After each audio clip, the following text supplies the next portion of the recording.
Field hockey. Few other sports in the UK have achieved as much collectively for both men and women in recent years, with the Great Britain women's team claiming bronze at the London 2012 Olympics and the men coming fourth, and with both England teams consistently reaching at least the semi-final stage at recent major tournaments. But when I visited North Staffordshire Hockey Club back in 2012, to my surprise many of the players said there was very little incentive to be a professional hockey player, pursuing other sports or careers, with the financial rewards being virtually non-existent. Was this really true? Why was this high-scoring, fast and skillful sport still lagging behind others? Well, English hockey did face financial ruin back in 2002 after racking up huge debts. But with the help of a loan amounting to £500,000, a new governing body, England Hockey, was formed. And after a massive restructuring and improvements in the administration in the game, it's been a long road back. And as we now enter a new, unprecedented era, with the major tournaments being held in the UK every year, and world rankings at an all-time high since records began, hockey still faces a raft of issues. These range from little sponsorship, lack of media coverage, and less of hockey being played at school level, with it still for some seen as an intimidating sport. I went to investigate these issues, visiting a host of clubs to check on the current health of hockey in the UK and explore how it compares in other countries, as well as where its future lies both at the top and bottom of the game. And my journey started at Cannock Hockey Club in Staffordshire, a traditional blue-collar club for all age groups, with its proud roots and prestigious clubhouse. Cannock men's were playing Sheffield Hallam University in the now pensions Men's Hockey Premier Division, containing a host of internationals. But what I found was that some were not as fortunate as others. I'm one of 24 players in the country that are funded by UK Sport as part of the England and Great Britain squad. All bar one other lad in this squad here work full-time, teachers, professionals in different industries, and they're getting off work and coming straight down to the training ground on Tuesday and Thursday and doing their own thing in the other nights a week to make sure they're best prepared for a weekend. When I went to university, I went to Loughborough, and I was a university scholar there, so I was able to train full-time. Went all the way through the junior age groups. I played England 16s, under 18s, and England 21s as captain. And it gets to a point when you finish university, you know, hockey's not going to pay the bills. My best thing was PE teaching in terms of my own training. I'm not training now as hard as I was when I was at university for 3 years. It's frustrating for me in terms of obviously those guys who are training full time. I feel that, you know, I could progress more if I was involved in that setup. I could, you know, so it just widen the pool. But the minute I feel frustrated that I can't put as much time in, because obviously I have to work. We're sort of in that transition at the moment, sort of like rugby was 15 years ago, that amateur rugby phase, where there are people coming in, giving a little bit of sponsorship, but it's nowhere near what it could be and what it probably should be over the next few years. I've been involved in the England A programme now for about 3 or 4 years, so the step up in between under 21s and the main squad, and it's difficult for us when we only go down, you know, 3, 4, 5 times a year, to then step up to the senior boys straight away. So I think there needs to be some sort of transitional period where you leave your junior age groups before you step up into seniors. If you're not quite ready, then you're not accessing that high quality coach, and it's difficult. We travel, obviously. We have to pay for our own travel, kind of thing. We still pay match fees and that kind of thing. Like, you compare that to footballers, they're getting paid to play, while we're kind of still having to pay to play. So it's a bit. You compare this is like the Premiership of football. We're playing Premier League hockey, and you'd like to at least know that we would get a bit of reward for it as well. I think in terms of professionalism, the guys demonstrate that week in, week out, probably more so than footballers do at times. I'd like to see more happen for us guys that are not currently in the full squad, but, you know, aspiring to get to that level. I think we need more contacts with the coaches in terms of direction. If guys are training day in, day out, okay, like fitness levels, strength levels, you know, technical work, they're playing every day like you see with the footballers and rugby players, it makes a huge difference. When rugby went from amateur to professional, there's a huge increase in the quality, and that's what you're going to see. But if you've only got 24 in the country full time, you know, is that going to help us as a sport? I don't think it does, because the bigger the net, the more chance you've got of finding the best players, and at the minute it's a small net. So there are very few people on that pitch who are not international hockey players, but we seem unable to attract private money into the sport. My worry is that it will become London-centric, that hockey will become down there because that's where the money is. So they already hold all their international camps, training and everything down in London. They end up with all the quality players in the London clubs because that's where they can privately fund the independent athlete to be able to do it. And I think England are beginning to rely on them a little bit. Here, I don't see north of London that we could keep this up the way we're going at the moment. Like at a big club, there's not many signs that are around the pitch where you can fill it up with just boards for just selling companies, just getting people more involved. All the teams that are now in the top divisions are all white-collar clubs, and we're one of very few blue-collar clubs. And the guys that are successful tend to have on their committee chief executive officers, bankers. East Grinstead, for instance, they get sponsorship from Emirates because they're on a flight path and somebody at East Grinstead Hockey Club knows somebody. So with this in mind, I wanted to know more and visited some of the wealthier clubs closer to London, starting at East Grinstead, a leading outdoor club renowned for its utilisation of sponsorship and digital media, and seen as the pioneers of the ever-growing indoor form of the sport. I wanted to explore how commercialisation within the clubs has helped develop them. It's fundamental for any club, whether you're in hockey or otherwise. You need that commercial support, whether it's from local partners or larger national or international brands. We started with some small national airlines and national fleet car manufacturers, up to, we're very proudly to say, Fly Emirates, who have been our sponsors for the last 2 or 3 years. I think that's fundamental to the growth and sustainability of any club, is that it can actually provide a commercial platform for partners to benefit off the success that we can provide them through media, not just traditional, but also digital media and social. And alongside clever marketing, surely the next step to elevate the sport is through the media. Indeed, hockey was the most watched team sport at the London 2012 Games, with the 3rd highest ticket sales. And with a lack of hockey on television, perhaps a window of opportunity exists, one that is yet to be taken.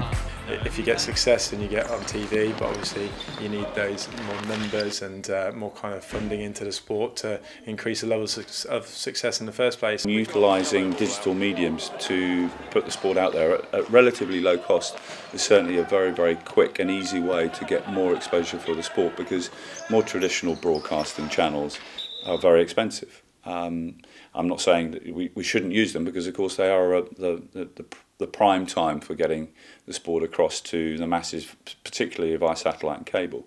But we also need to embrace live streaming, which the clubs are starting to look at too. Hockey India League, which many people in the hockey family and sporting enthusiasts will have heard about. I think really still it's only those specialists who really take an interest in it, because obviously it's over the other side of the world. But over in the UK, how many people are actually going to sort of watch that aren't hockey specialists themselves?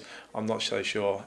If that obviously was pumped into the English game or the British game, then surely obviously a bit more interest would come in. You see things like the Netball Super League on Sky Sports and things, that suddenly generate much more interest in netball. So yeah, I think it needs to be something in the UK that really pushes the game on. When there's National League games going on or international matches, and nobody has any idea in terms of, you look at Paddy and Dave Beckett and our team, they are training every day of the week. They are professional athletes. Now, are they getting exposure? I don't feel they are. We need sort of domestic hockey on TV and more accessible more often to promote the wider hockey sort of family. It is disappointing because I think it's a fast sport with lots of goals. We very rarely see a 0-0 draw, and it's like, for me, that would be quite good to see on TV. Lots of goals, lots of action. That's sort of what you're looking for, really. Obviously, with the success we've had, I think if we get an initial media exposure and people see how well we're doing and how exciting the sport is, that will then snowball. Need more coverage to have more money, and if you've got more money coming in, more people are going to be interested in providing that money, and have more sponsors come in because their brand and their image is being seen in the coverage. We need to have column coverage every week. There needs to be a review of what's happened in the Premier League.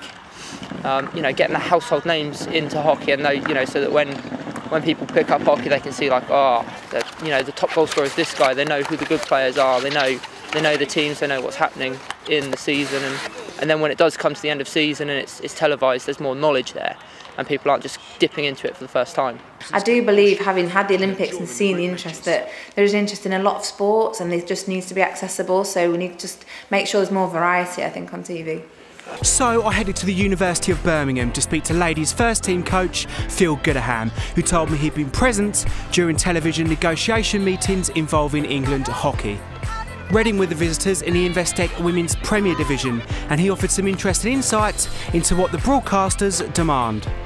Whether it's sometimes because Sky will turn around and say, why are we going to put it on telly when there's not enough spectators? Because it is one of those sports where people, instead of going to watch it, will want to play it because there's so much of it played on a Saturday. That's why it's good when you see Wembley, when they have the indoor on there, so many people in there, so you can say, well, look, we do actually get a lot more.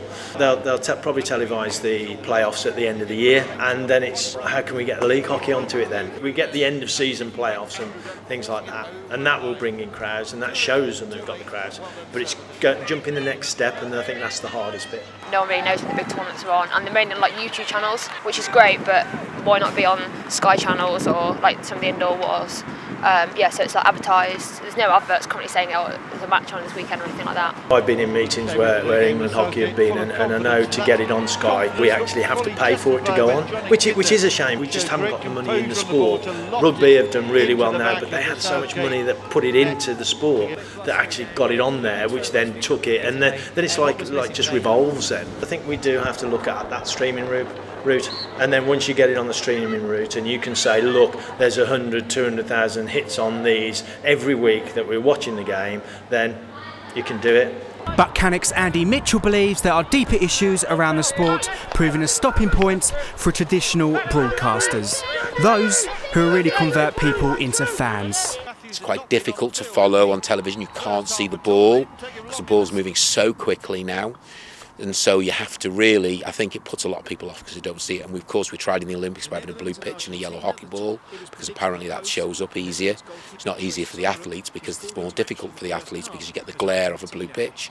The human eye is far more comfortable with green than it is with blue. So it's more difficult to play on, but for television it is. And that will always be the difficulty, I think, is people acquiring skill young enough, and so therefore they'll just take the easier option. It's so much easier to do it with football because the children get to watch it on television, and so they have something they aspire to. At Reading Hockey Club we have a number of Great Britain internationals. Many of them are role models, so with more media comes more role models. If you're within the hockey system, you know who the big players are, and they are role models for us further up.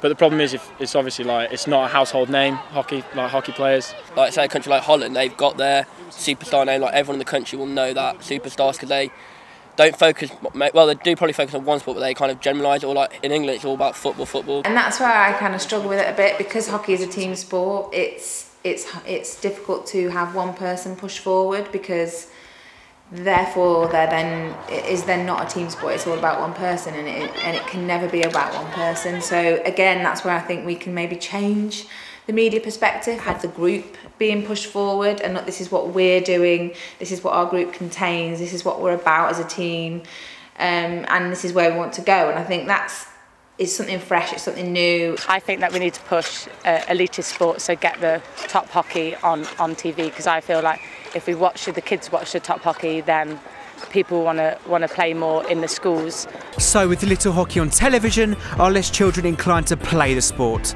I went to visit 1988 Great Britain Olympic gold medalist Imran Shawani, who teaches at Denstone College, an independent school in Utuxeter, to find out more about the current state of hockey at school level and investigate whether the issue lies as much from the root up.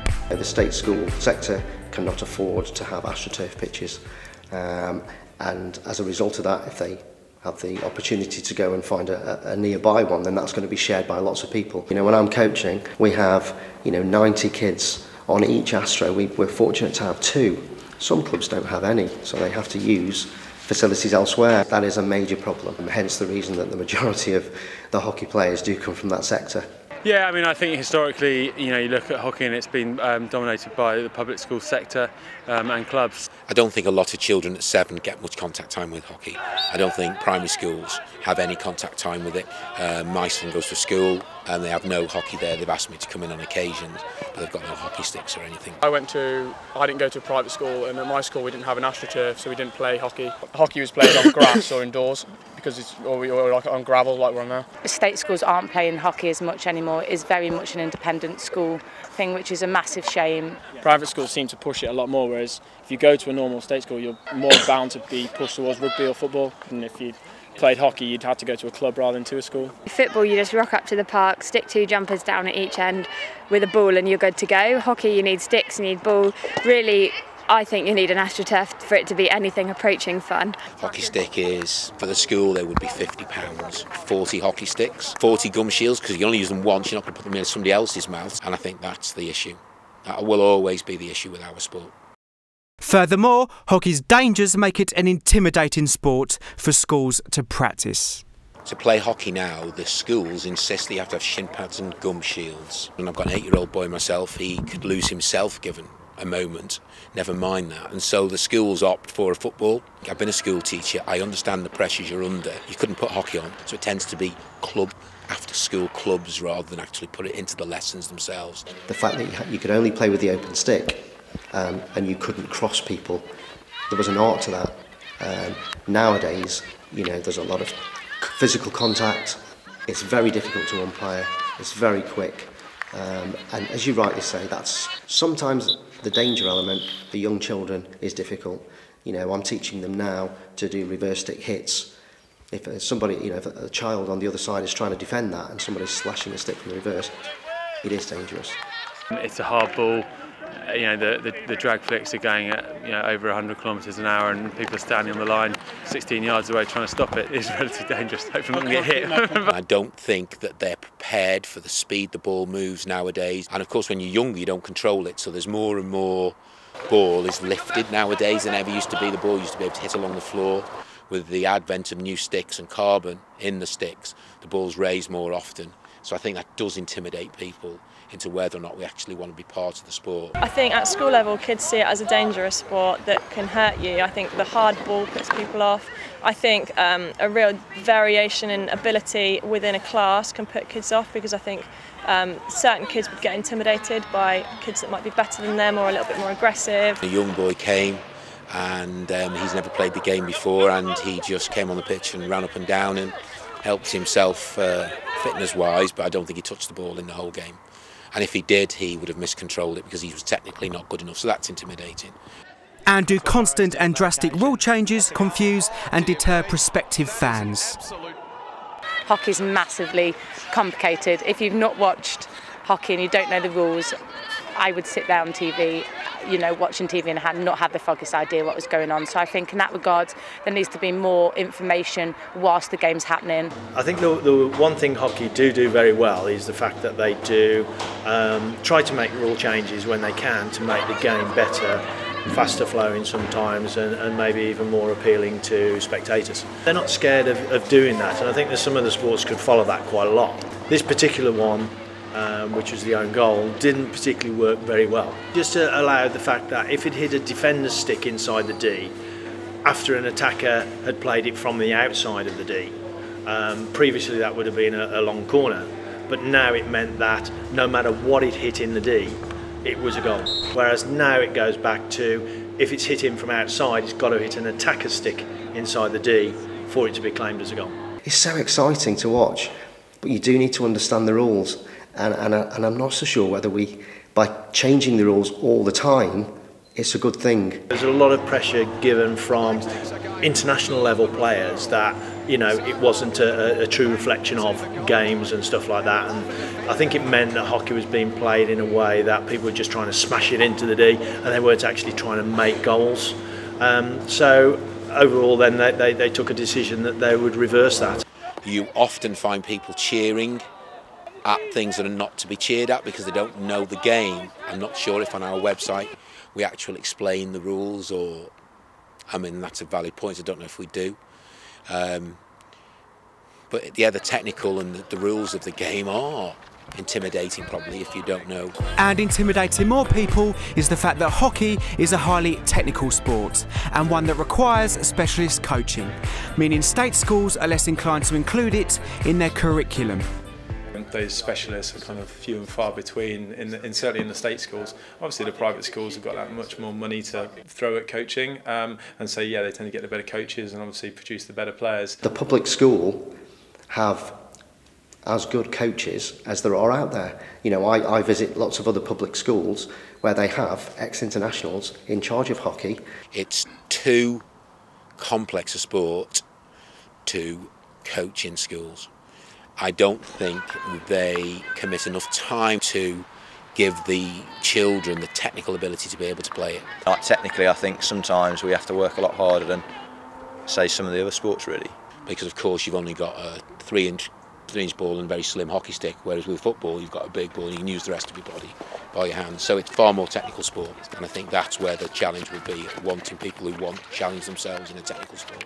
At the lower levels, it's mainly interested parents, which is great, but then there's probably not the coaching for those coaches to improve and offer a good standard of coaching. There is PE teachers basically who will teach all sports, so they don't really know specific hockey skills to progress the kids to make them even better. Before I became the professional, I was a head of hockey at a state school, very good hockey playing state school, Langley Park in Beckenham, and I think we were one of the very few state school playing hockey sides, and it was quite noticeable actually that there isn't that. And I think if we could reach out to more state schools, then we're definitely going to find some hidden talent. I know teachers that are in state schools that are hockey players, but as you rightly say, there aren't enough of them. I think the only way to go is, you know, to develop the club system. I think the club system is the most effective way. So you can get people into hockey at school, but if you haven't got a really good PE teacher who knows how to play hockey, has played club level, it's quite difficult for them to come in and engage with the kids. And if the club system is the best way to cultivate talent, how can we learn from other more successful countries? The largest participation countries are Holland, Germany. There are a vast number of professional hockey players there who can make a living out of it, or at least sustain themselves. Here we're not as fortunate as that. The fundamental differences there are the number of major sports, you know, particularly if you take Holland, hockey is the #2 sport after football. So therefore commercially it gains an awful lot of interest from commercial partners. Therefore that drives the funding into it to help develop it and sustain the sport. Holland seem to get it right. They attract a lot of advertising, you know, a lot of money. It's big on television. And often, or more often than not, the European finals are played there because of the financial scenario. In fact, you know, they're getting sponsors to sponsor it. And even going back to my day, you know, it was we'd turn up to tournaments in Holland and we'd get gifts from Philips and we'd have a BMW car. The architecture of the facilities over there is very, very different to England, where the clubs are much smaller here compared to the sporting clubs on the continent. Holland, for instance, they don't have hockey in the school curriculum. It's all outside, so the schools have got contacts into the big clubs, so they go to the club after school and that's seen as part of their education.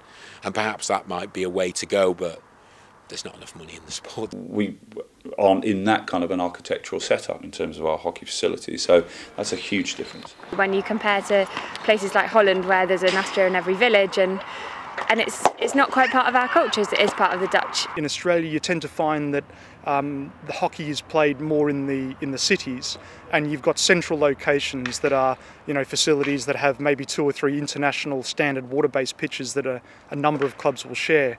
Whereas here it's a bit more fragmented. Each club will have its own local pitch that obviously is not of equivalent standard, and you've got far greater distances to travel to play a game. So I think logistically it's harder, which means that you don't get the same level of concentration of high standard in the one location. You've really got to travel. If we could have more centralised programmes across the country in terms of maybe a hub here at Birmingham, which is only half an hour drive, you know, a Manchester and a London, then it sort of allows access to the whole country rather than having just London currently, which then for the north of the country makes it difficult to attract players.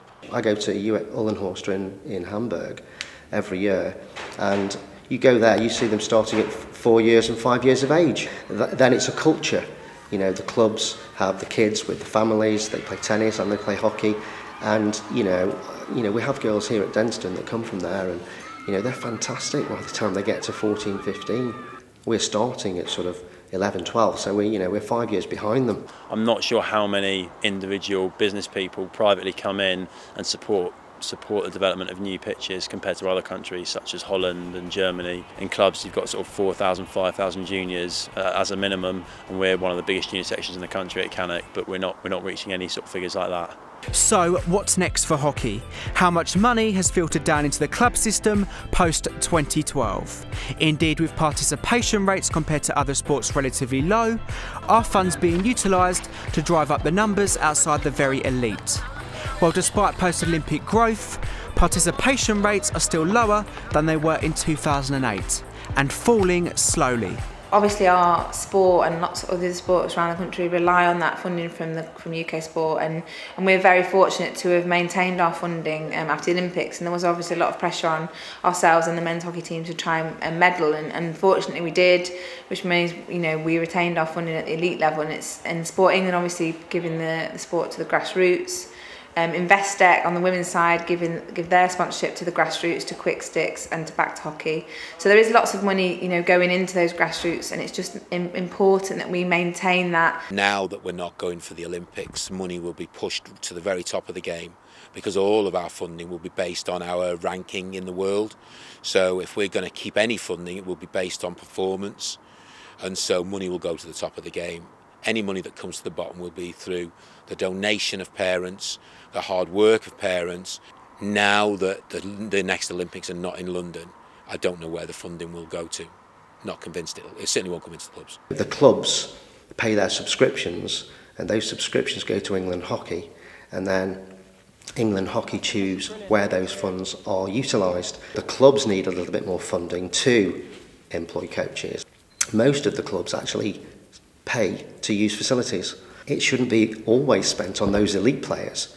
We have to look further ahead, and we have to nurture the young kids or the young pupils so that they have the opportunities, and when they are spotted to be talented, that's when the system should kick in and progress them forward, because there's so much talent out there. But as you say, we lose them to football, we lose them to rugby. I know we've got to look after the elite, because it's them it's the flagship. But having said that, I think there's something in between that could be got, and we could have a little bit more coming down. The fact that we are, pretty much 24 hours sort of with the squad is really good, and I think it should benefit the country and Premier League and everything as a whole, really. But I completely understand that for perhaps everyone else it becomes a little bit more difficult, and they are dedicating a lot of time. And I guess that there are programmes in place to try and get those players up to sort of the international standards, try and get more funding in that ways. But beyond that, it's just for people to help out clubs as much as they can. Even part-time funding so that people could train more, and more people could train more as well. I think that would be the next step. I think if we want to move hockey kind of into the next level, then we have to get the funding behind that and start to be able to pay a lot more people to do more qualifications, to get involved coaching, and improve the quality of the coaching we have. We've got good national lottery funding for that top band of players. It's doing the best that we can with that group and trying to get that success. But I think it's that gold medal that really will bring it into the sort of national perspective. And that's the only way we're going to get continued success, I think, with just having it in the public eye much more. It seems then that hockey needs a gold star era to push the sport up further. And if the past is anything to go by, Imran Shawani believes lessons must be learnt. Those role models, like myself and Sean and Steve, and those names were because we won Olympic gold. It needs to be triggered with something so that we get more TV coverage, and maybe this time we learn, or hockey learns, from the mistakes it made in our time, because we put it on the map. Hockey did very well in 1986 and 1988. Those were the golden years. We were at the top of the list. I think there was only 5 gold medals, and we were the team. We won BBC Sports Personality of the Year twice as Team of the Year. So that was the right time for hockey to try and, put itself in the window for TV. And we didn't capitalise as a sport.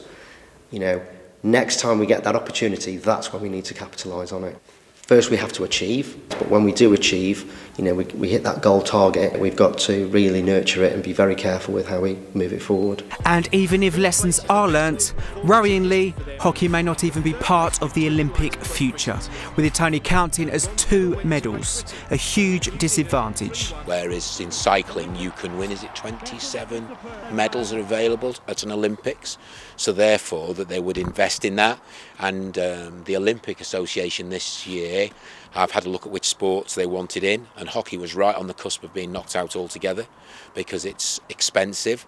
Not only is it only 1 medal, but you've also got to fund 16 athletes, all the support team, so to win 1 medal it's a very, very expensive Olympic sport. And so that's why that we don't get the support. The money goes into getting it. It's all about podium, and it's all about the amount of medals you can get.